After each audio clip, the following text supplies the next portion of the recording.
C'est désormais une réalité en Côte d'Ivoire. La vidéo-verbalisation est rentrée dans sa phase test le vendredi 7 mai 2021. Je voudrais indiquer que c'est un projet majeur. Il s'agit d'une première en Afrique, au moins subsaharienne. Des projets de ce type, en termes de référence, nous en avons deux principaux, qui sont un dans un pays du Maghreb et le second en Afrique du Sud.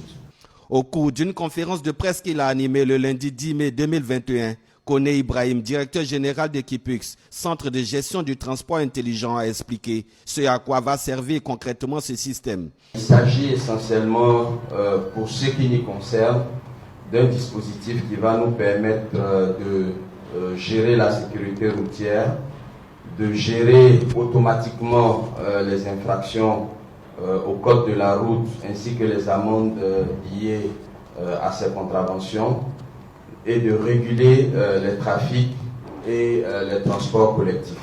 L'objectif de la vidéo-verbalisation est d'amener les automobilistes à une prise de conscience collective face à l'incivisme sur les routes. C'est aussi dans ce cadre que le gouvernement ivoirien a autorisé en 2019 la mise en place d'un système de transport intelligent. La venue de ce nouvel outil est saluée par la population. Et je pense que ce système pourra apporter, une plus-value, au plan sécuritaire. Au plan sécuritaire en ce qui concerne le trafic routier en Côte d'Ivoire, dans la mesure où dès qu'un automobiliste, disons, commet une infraction, il reçoit dans les moments qui suivent un SMS qui pourra l'interpeller si ce qu'il a commis comme délit. Le système qui a été créé par le ministère des Choses des Transports, je crois bien que c'est le bienvenu en Côte d'Ivoire, dans la mesure où il va permettre de réduire plutôt les accidents de circulation. Pour l'année 2021, Koné Ibrahim, le directeur général d'Equipux, annonce que ce sont 74 sites accidentogènes qui seront couverts par la vidéo-verbalisation. D'ici à 2022, 173 radars qui seront installés dans le Grand Abidjan, ainsi qu'une quarantaine de radars pédagogiques. Le directeur général d'Equipux est revenu sur les aspects techniques de ce nouveau système dans le transport en Côte d'Ivoire.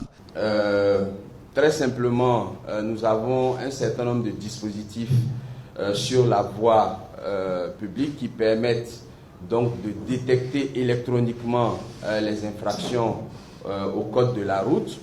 Ces informations sont remontées donc au niveau d'un centre en back-office que vous allez voir tout à l'heure. Donc ces images sont traitées et sont transférées à un pool où donc vous avez des agents verbalisateurs qui sont des policiers, donc qui sont des membres de la police spéciale de la sécurité routière, qui sont au cœur du dispositif, donc qui valident cette contravention.